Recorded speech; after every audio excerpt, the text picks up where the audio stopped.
aming manukan ay daanan ng baha. Kaya ayan ang nangyari oh.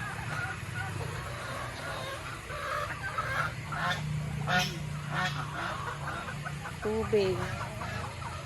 Putik.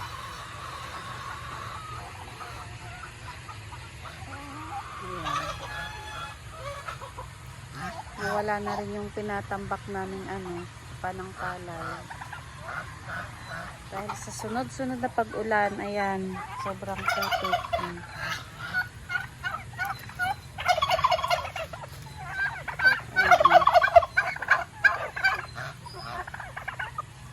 Maraming tubig.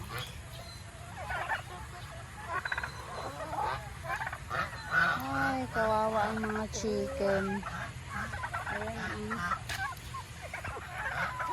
putik.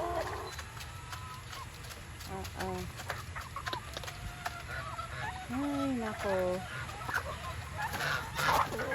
Kailangan talaga siyang lagyan ng malalim na kanal.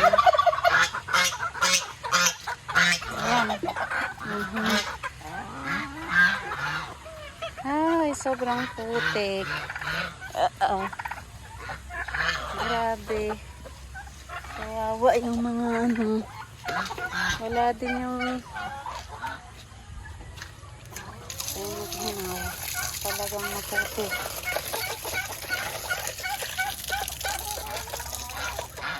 Uy, hindi yan sa inyo. Ay, grabe. Tingin pa ako. Sunod ng sunod dito sa aking dalang pagkain. Pero hindi ito ang kanilang pagkain eh. Ito pa oh.